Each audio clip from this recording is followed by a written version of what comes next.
All right, guys, welcome back. We've got a fun card this week, plenty of live underdogs, tricky matchups, and a main event with real division stakes. I'm breaking down every fight on the card, giving you the stylistic edge, momentum reads, and my final picks. Let's jump straight into it. Okay, for the first fight, we have Juliana Miller taking on Cardi Judice. Judice is a very good striker with very real power. All of her wins coming by knockout, 5 wins by knockout. She's on back-to-back knockouts coming against Nicole Cagliari and Eunice Duban. Duban obviously not the greatest. She just got a fluke KO. I don't want to say fluke, which is a knockout on the contender series as a huge underdog, which got her the contract. But Judy's very good. She's there all 3 rounds, heavy striker. And on the other side, Juliana Miller, I think might be the worst fighter on this card. Uh, she has good jiu-jitsu, I guess you could say, but like she's really not that good at all. Like she's 2-2 in the UFC, beating Ivana Petrovic and Brogan Walker, who is not in the UFC, and well, she's on a 3-fight losing streak. I don't think she's in it anymore. And Ivana Petrovic, who's not in the UFC and just lost in the regional scene, whatever. But I think Carter Jiu-Jitsu is just much better, much more physical, much more of a dog kind in the fight, like more tough. And I think just Juliana Miller is not that good. I can't say Juliana Miller can win this fight. Maybe some takedown, she gets some dominant position. That's the only way, and I really do not see that happening at all. So I'm going to take Cardio Judice in this fight. I think she does knock Juliana Miller out. Judice is just that much of a better striker and that has that much more power. So I'm going to take Cardio Judice by knockout in this fight, and I'm going to say within the first 2 rounds. And then we have a fight between Yadier Del Val and Jordan Levitt. I'm a big fan of Del Val since his contender series and his UFC debut and his most recent win against Isaac Dolgarian. Although that Isaac Dolgarian controversy where Dolgarian threw the fight, so I'm not really judging based off that performance because maybe he did really throw the fight. But Del Val, he was a pure grappler at one point with not the best striking, but he has very much improved his striking and he's able to strike on the feet, no problem. This guy's massive. He is big for this division. Great grappling himself. He will go for the guillotine if you leave your neck open when entering, but he is able. This guy's a great grappler too, so I'm not worried about too much about that. On the other hand, Levitt, this guy's like an old school BJJ guy. Like he's gonna do anything he can to get the fight to the floor, but he doesn't have the best takedowns. They're improving the last few fights, but it's really nothing special. But I don't think Del Valle is gonna have any respect for Jordan Levitt on the feet whatsoever. I don't think leave it, whatever you want to say his name is. He's gonna have to gain respect on the feet by landing something big, and I don't see that happening. Del Valle is a much better striker. He has great grappling himself. I don't think Levitt is just gonna be able to take him down, just get in dominant positions. I could see Del Valle getting on a dominant position on Levitt. We have seen Levitt submitted before against Chase Hooper and Paddy Pimblett. So I'm going to take Del Val in this fight. Just think he's a much better overall fighter. Great grappling, the way better striker. He's massive for this division, and he's an undefeated prospect. And I don't think he's going to lose to someone like Jordan Leavitt. So give me Del Val in this fight. I'm thinking I could see Del Val get a dominant position on the mat. So give me Del Val by submission or a decision. Then we have a fight between Jean Paul Lebon Sonaya. I'm not even trying to say his last name, so I'm just calling him John Paul. Taking on Phil Rowe. Jean Paul, he is a very high level grappler and BJJ specialist. He has had plenty of grappling matches, like BJJ tournaments and all that. He has very much improved his striking, and he does have real knockout power, as we've seen on the contender series, where he got a knockout in the first minute by head kick as well. But this guy has an elite ground game. It's You can tell just how smooth his transitions are. He has been knocked out a few times, so that's a little bit of a worry. But on the other hand, Phil Rowe, he is this lengthy striker. He doesn't really use his length that much. And if he gets taken down, which he gets taken down a lot, like he is not even gonna try to get up. He might be there for like 2 minutes before he even attempts to get up. Um, but he's this long guy, but he doesn't even use his reach, which I don't like. And he got dominated by Seok Hung Ko or whatever. because he got taken down and would do nothing on the ground. He was losing against Angelusa and got a comeback knockout in the 3rd round. Loses to Neil Magny and Jake Matthews. Beat Nico Price, but I mean, Nico Price, that was in 2022 too, so I don't but I think if John Paul gets us down this fight to their floor, which I think he 100% will, Phil Rowe's not gonna be able to try to get up, and if he does try to get up, he might have to give up his back, and John Paul is his transitions are smooth. He's not gonna not take the opportunity. He's gonna be in dominant positions on the ground, and I think John Paul might be able to submit Phil Rowe here, leave some nasty ground and pound, maybe get in like a back mount and just rain shots on Phil Rowe. Because I can't sit here and pick Phil Rowe to win when this guy has no takedown defense and doesn't even try to get up. And if John Paul gets you down, yeah, he's not getting up anytime soon. So give me Jean Paul in this fight. I think he's going to look very dominant against someone like Phil Rowe. And I think Phil Rowe is taking this fight on short notice. It's supposed to be on Austin Vanderford, which is even worse for Phil Rowe. So give me Phil Rowe. No, sorry, do not give me Phil Rowe in this fight. Give me Jean Paul in this fight, and I'm going to lead. I'm gonna I'm gonna go for a submission. I think John Paul is gonna be able to get it done against a guy like Phil Rowe. And I'm very excited for this matchup between Ramiz Brahimaj and Puanahele Soriano. Soriano is a great striker and I think a Division 3 wrestler, I want to say. He has heavy hands, 7 knockout wins, 2 submission wins. He had a fight against Nikolai Veretennikov where I didn't think he looked the greatest in that fight. Obviously knocked out Yurosmanic in 31 seconds. Yurosmanic is pretty chinny. Um, beat Miguel Beza. I don't really rate that win. But before that, he was lost to Dustin Stolfus, lost to Roman Kopylov, lost to Nixon Maximov, and lost to Brennan Allen. That's not a bad loss at all. But this guy's heavy hands, but he does tend to slow down after the first round, which I'm not a fan of. But on the other hand, Ramiz Brahimaj, this guy's exciting to watch. 13 wins, 13 finishes, 12 of them being by submission. And I'm pretty sure, yeah, 10 of them being in the first round. It is insane. One knockout loss, which came to Max Griffin, but this guy's elbow was like, no, not elbow, sorry. This guy's ear like fell off in that fight. Like, if you haven't seen it, you should check it out. It was bad. That's pretty much why he got TKO'd, as a ear injury. But this guy has really found his rhythm. 3-fight win streak. And believe it or not, I picked him to win against Mickey Gall. I picked Brahimaj to win against Billy Ray Golf, and I picked him to win against Austin Vanderford. And he's put Billy Ray Golf unconscious. He that one combination he had against Vanderford where he's throwing hooks and a head kick. I don't know how Austin Vanderford ate that, but then he just got submitted like 30 seconds later. And I do think I'm going to take Brahimaj in this fight. I just think this guy's momentum, his confidence is definitely through the roof. He's active again, 2 wins in 2025. Um, and fighting in late 2024. I really do think he is going to be able to get this fight done. Um, I just I'm gonna say submission. He loves to go for a guillotine. If you give him any chance for a guillotine, he's gonna snatch it up.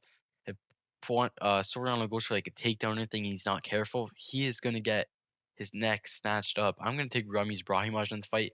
I'm gonna take him to win inside the distance because I could maybe he knocks. I don't know if he knocks at Serrano though. So I'm gonna take Ramiz Brahimaj in this fight by submission. I have seen quite a bit of people take the side of Soriano, which I can definitely see heavy hands. But give me Brahimaj on this fight by submission. I'm very excited for this fight. Okay, and then we go to a rematch of these women's fight between Cornell versus Jocelyn Edwards.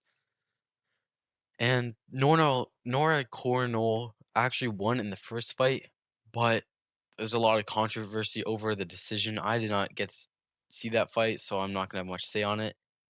But Nora Cornell recently has not looked the greatest. A loss to Carol Rosa is a loss I really don't like. I really don't think Carol Rosa is great at all, to be honest. Um, so I don't like that a lot at all, really. Submitted Haley Cowan, but I mean, she's been submitted 3 times. But on the other hand, Jocelyn Edwards, I think she has a lot of momentum coming to this fight. 3-fight win streak. Before that, obviously lost to Eileen Perez, who is an up and comer in that division, but knocked out Cachoeira. That was a good one. That's not the best win, but a good finish. Knocked out Chelsea Chandler, but I mean, who doesn't knock like Chelsea Chandler is not good at all either. Like she's 3-1 in her last 4 fights. Um, I don't know. I think Jocelyn Edwards is just a better fighter. More momentum coming in this fight. I think she's just the one improving much faster. So I'm gonna take Jocelyn Edwards by decision. I think she's gonna try and grapple in this fight, but I'm not too confident in this matchup. So give me Jocelyn Edwards by decision. Then we have Alden Correa taking on Luis Garol. And Luis Garol, he was undefeated on the Contender Series, got a win over a good wrestler. He comes into the UFC. He was having success against Ode Osbourne in the wrestling because Ode has zero takedown defense at all. And then he gets knocked out cold, like out clean in the second round. He then goes fight against Jesus Aguilar as a minus 200 favorite and gets like dominated like 30-27 and 29-28 for the scorecards. I mean, well, maybe not dominated, but he did lose that fight against Jesus Aguilar, who's really not that great of a fighter himself. He's good, but he's definitely not up there. I am a little fan of Aguilar though, but I don't think he's that great. And Alden Correa comes in for UFC debut against Alessandro Costa, and he was piecing him up. But I'm pretty sure there was an injury in that fight, which led to the knockout. But he was a big underdog in that fight. He was like plus 300 or something, and he looked great. His striking looked great. I mean, I'm gonna take Alden Correa, just the way he was so smooth in that Alessandro Costa fight. Where if I think Felix is even better. Maybe this fight, I think he's definitely gonna be the better striker. Luis Guerrero does have a little bit of power and does have wrestling, but I don't think that's gonna be a big problem for Alden Correa. So I'm gonna say Correa here. I think he's gonna get the knockout win over Luis Guerrero, who we have seen get knocked out. And it's not like Correa is just a striker only. He has 4 submissions too, 5 knockouts. This guy's well rounded, and he has been pretty active too. 2 fights in 2024 and 3 fights in 2025. So I'm gonna take Alden Correa here to get the knockout over a Luis Guerrero, who I don't think belongs in the UFC. And speaking of Ode himself, he is taking on Alibi Idris. I probably said that name wrong. I'm just call him Alibi. So Ode Osbourne, this guy loses like every possible way. 2 knockout losses, 4 submission losses, and 3 decision losses. He has very, very little takedown defense whatsoever. He does have a very strong triangle choke on the ground. He's good flying knees. He's an explosive striker. This guy's lightning fast. He carries a ton of power, but just no takedown defense at all. And that's what scares me. He is his last 5 fights, loss, win, loss, loss, loss. Getting finished in 2 of those 4 losses by submission. But his last loss against Steve Ursay, he had Steve Ursay on the ropes in that first round. I don't know how he was able to survive, but then Steve Ursay comes back and wins a decision. Alibi, on the other hand, he was an undefeated fighter coming in for his, I think it was the Ultimate Fighter finale against Joseph Morales, and Morales was dominating that fight and got the submission in the second round.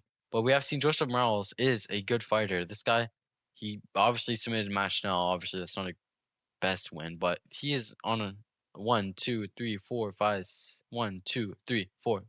7 fight win streak. I just can't trust Ode Osbourne. I think Alibi's gonna like better after coming off a loss like that. And I think if he wants to wrestle Ode Osbourne, this not gonna be a problem whatsoever. So give me Alibi in this fight. Ode could definitely, he's so dangerous on the feet, Ode, but it's just, if it goes to grappling, I don't think Ode offers much. So give me Alibi in this fight. I don't know how. I'm going to say submission, but he's not really a submission artist. So I'm going to just go Mm, knockout or decision, maybe some ground and pound. This is a very close fight, so low confidence from me though. But Alibi by knockout or decision. Then we have an interesting matchup between Chidi Enjo Kowani and Carlos Leal. Chidi, great striker, 15 knockout wins. He has been knocked out 5 times and submitted 4 times. He's coming off a first round submission loss to Jake Matthews, who is a good grappler himself. But before that, knocked out Zaleski, beat Jared Gooden, and split decision against Reese McKee. But the thing that worries me is this guy's weight cut. Like his weight cuts do look pretty bad, and he does miss weight quite a bit. So if he does look drained in his weight cuts, I think I might have to switch my pick to Carlos Leal. Carlos Leal, on the other hand, he's a good striker. I guess you could say he does have some.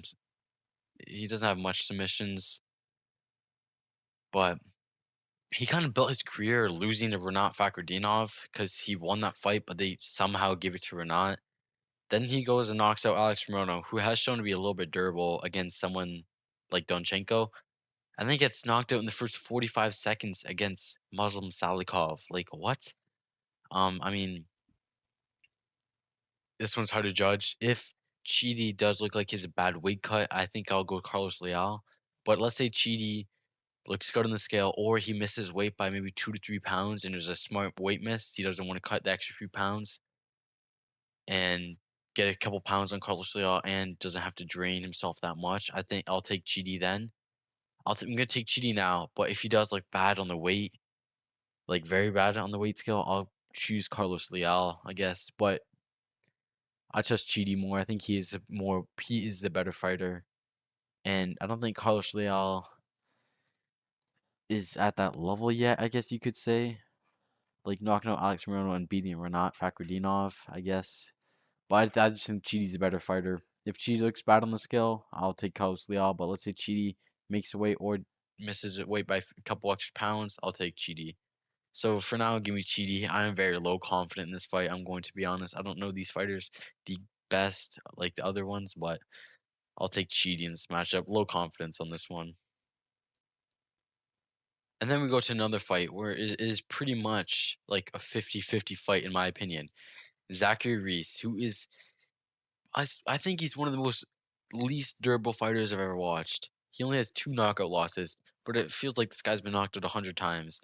He got knocked out cold, I should say, against Asma Bekayev in full guard. He gets knocked out cold trying to go for an armbar.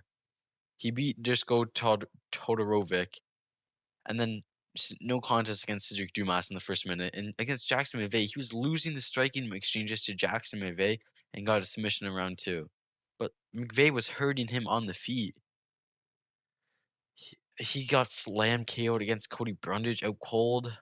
Like Zachary Reese, he's either like a jujitsu nerd or he does have power. He's a finisher himself. He has 8 finishes out of 10 wins.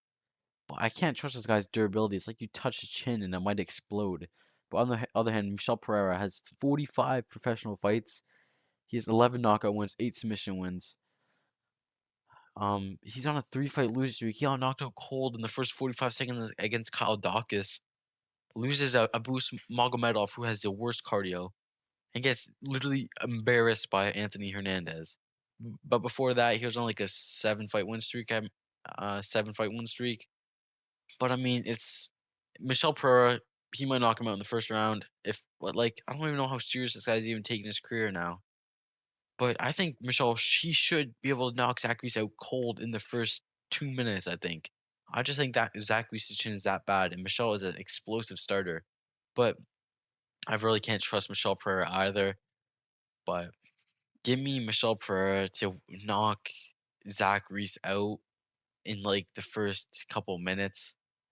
But I mean, what if the fights go a little longer? But they both have bad cardio. So like, yeah, I'm taking Michel Pereira here. I think he gets it done. I think he knocks out Zach Reese. I'm going with it. Michel Pereira is knocking Zach Reese out in the first round, early first round.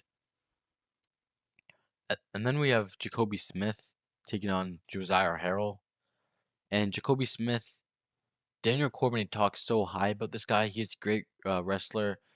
He has power in his hands. He knocked out Preston Parsons with a left hook in the first minute. He has elite ground and pound and elite takedowns. Honestly, like in that contender series fight, he looked very very good. But he doesn't have the greatest cardio. But I feel like that was a good notice in the Nico Price to like it was a good wake up call. I think where he's like, okay, if I want to be in this top level, I have to improve it. So I think it will look better. Josiah Harrell, he is a well-rounded fighter, and his wrestling is kind of his best spot in my opinion. But I just think Jacoby Smith is like a better version of Josiah Harrell. So I'm gonna take Jacoby Smith here. I don't think he should lose to a guy like Josiah Harrell. Like Jacoby Smith is shredded. This guy's athletic, training out of Fortis MMA, trains with DC. Um, elite ground skills, ground and pound submissions. So I'm gonna take Jacoby Smith here. Josiah Harrell was supposed to take a fight actually at UFC 290 against Jack Della Maddalena, but they found in like the medical scans something in his brain. He had to get like brain surgery with this, which is kind of crazy. Good thing he's good, but I just don't think he's fought anyone close to someone like Jacoby Smith, especially so early on. So I'm gonna take Jacoby Smith. Yeah, I think he should be able to get the finish, whether it's a knockout. I could see some ground and pound or maybe just a rear naked choke, but give me Jacoby Smith inside the distance. I really do like him. I think he's a great prospect. And then we go to the heavyweight division. Sergey Spivak. I don't like this guy. I used to, but now I don't. This guy might be the worst cardio. He's up there. One of the worst cardios. He has a great. He's good takedowns, good ground game.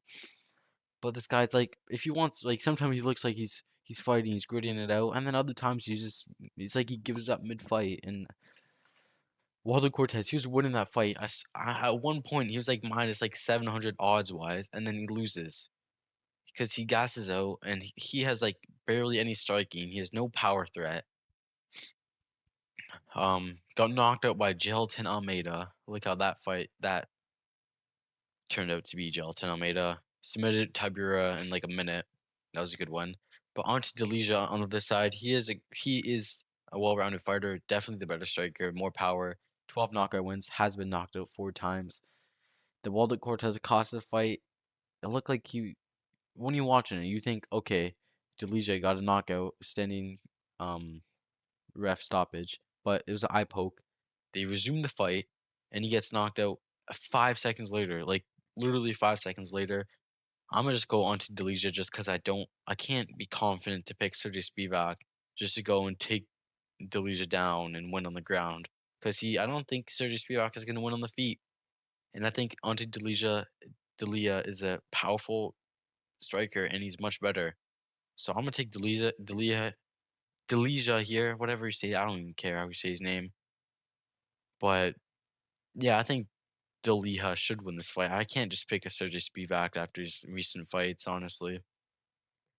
So maybe I think you could. Delija could definitely knock out Spivak. Spivak has been knocked out 4 times. So give me Delija by knockout in this fight. And this is great matchmaking, actually. Dan Ige versus Melquizael Acosta. Dan Ige, obviously power in his hands. He's a blue BJJ black belt, although you don't see it much, to be honest. He has never been finished. He has 10 decision losses, 7 knockout wins, 5 submission wins. His last fight, he pretty much got dominated by Pitbull on the ground. He just kept getting taken down. But Sean Woodson, he was losing that fight. I'm pretty sure he was losing that fight and got a knockout in the third round. Many call it early stoppage. I guess you could argue that, but he didn't really look the best before that. Leroy Murphy, he dropped Leroy Murphy in like the first round, I think, and then just lost the 2 other rounds. Diego Lopez took that fight on like 6 hours' notice and put up a fight, winning that third round. I'm 99% sure he won that third round, and just sent Andre Philly to no man's land in the first round. On the other hand, Melquizael Costa, I'm a big fan of him. I posted a YouTube short, on why he was one of the best fighters to pick against Morgan Charrier, and he slept him out cold in the first couple minutes with a head kick, sent him to no man's land. But I'm going to pick Melquizael Costa, very well rounded, 8 knockout wins, 8 submission wins, and 9 decision wins. He has shown a little bit of durability issues, But I mean, that's against Steve Garcia, and he got submitted by Thiago Moises, who has amazing jiu-jitsu. But he's on a 5-fight win streak now, submitting. I'm not even gonna say his name. Nor Danny Bialke. That was so bad. Guillotined Philly. Good, a very very good fight against C Rod. Good performance against Erosa, and performance of the night against Morgan Shire, sleeping him with a head kick. No follow up shots needed. I'm gonna take Melquiz Acosta here. I think he's just a much better fighter, proving at a very fast rate, looking the best he's ever been, active, training on a shoot to box. Didn't he get a little bit on the older side? He's slowing down in his career. He's very inconsistent, like win loss, loss loss. I mean, give me Melquiz Acosta. I'm gonna just go decision. I don't see he is does Costa be is Costa the man to finish Dan Ige? I could see it maybe. I really could see it. Maybe transition on the ground, guillotine. I can't do that. That's too risky. I'm gonna go Costa here. I think he gets a decision just because Dan Ige's never been finished. But give me Costa in this matchup. I'm a big fan of him. Okay, and then we go to Jeff Neal and Euros Medic. This one's super close too. Jeff Neal getting sent to the shadow round by Carlos Prates. Lost to Ian Michel Gary. That's not a bad loss at all. And lost to Shavkat. Shavkat hasn't fought in like a year and a half. But Jeff Neal put up a fight in that fight. That sounded weird, but okay, whatever. But his last win, RDA, leg injury, like his last real win, no injury, was in 2022 against Vicente Luque. And Luque has not looked greatest. It's probably because of that fight. He had like a brain bleed. But I mean, 4 years for an actual win. He's obviously losing the top five prospects in the welterweight division. He's a great striker. He can mix in the takedowns. He doesn't do it much. He's heavy-handed. Trains out of force MMA. Good cardio. On the end, but he's been chinned super bad against Prates. Medic, Yoros Medic, on the other hand, great striker. That's pretty much all he has is 10 knockout wins, knocking out Muslim Salikov in the first minute, and knocking out Gilbert Urbina in the first minute. But that Gilbert Urbina fight, Urbina dropped Medic in the first exchange. Gilbert Urbina, and then he knocks your Medic knocks him out 30 seconds later. Soriano sleeps Medic in 30 seconds. Like an aura ball just ran through Medic like nothing. This one's it's whoever lands clean first is gonna win this fight, and I think it's Jeff Neal. I think he's a better boxer. I think he is a little more durable since he only has two knockout losses, but Medic only has one knockout loss. Okay, yeah, but he has been hurt a lot. Like, how do you get dropped by Gilbert Urbina in the first 30 seconds? So I'm gonna take Jeff Neal here. I do think he's a little more durable than Medic, the better fighter. He's been fighting much better competition, and I think just the better experience. So give me Jeff Neal by knockout within first 2 rounds. And this could be a quick one. Who knows? But Jeff Neal by knockout within the first 2 rounds. And for the main event of the night, Sean Strickland taking on Anthony Hernandez. This is a great fight. This really can set up a title challenger for sure. Sean Strickland, we all know his fighting style, jab, teep. He is a BJJ black belt in no-gi jiu-jitsu, which is very good. And I do think he does have an underrated ground game, to be honest, and because we haven't just seen it much, I think that's why. Um, Cardio for days. He's durable. He's only been knocked out, he's only been finished 2 times. That being against Alex Pereira. I mean, come on, who doesn't get knocked out to Alex Pereira? And it was Zaleski. Yeah, Zaleski by spinning heel kick back in 2018. But I mean, this guy's been fighting the best of the best. Brendan Allen, Jack Hermanson, obviously not the greatest. Pereira, Cannonier, Imamov, destroying Imamov on 5 days' notice. Adesanya, Duplessis, Costa, Duplessis. I mean, this guy's fighting the best of the best. You know what you can get from him. Durable, he's going to walk you down. Keep throwing that jab in your face. Deep kicks. He's very good defense with that Philly shell. On the other hand, Anthony Hernandez on a huge win streak here. 1, 2, 3, 4, 5, 6, 7, 8 fight win streak. The best win probably being against Brendan Allen. He dog walked Michelle Pereira. That was an embarrassing fight for Pereira. Pereira's wife was actually on her phone in the crowd. Um, you guys probably seen that around that time. And dog walked Roman Dolidze too. That might have been worse. The way he submitted him, just dragging him, that was brutal. He did get knocked out against Kevin Holland, but I mean, Kevin Holland was on a run in 2020. But Anthony Hernandez is going to stay in your face the whole fight. He's going to just keep going for the takedowns. He's like, this guy's going to wilt you down until you can't even breathe anymore. So these two guys are very durable, very good cardio going up against each other. I think the winner of this fight is the one who is going to be the one. The winner is going to be the one walking the other fighter down. And I think Anthony Hernandez is going to do that. I just think with the takedowns, he has good, nice knees, elbows in the clinch, and ruthless ground and pound. He loves his arm and guillotine, and will look for submission attempts the second you get on the ground. But I think this will be a close fight. I think Sean is going to be a bit of a fight. He is a better striker. It's just I don't think he's going to be ready for that just walk forward style, takedown style, because he hasn't really fought much guys that have been trying to take him down. Like Duplessis, yeah, but that really he took him down maybe twice in 2 fights.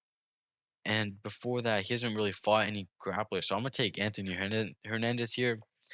I don't know how he's gonna win it.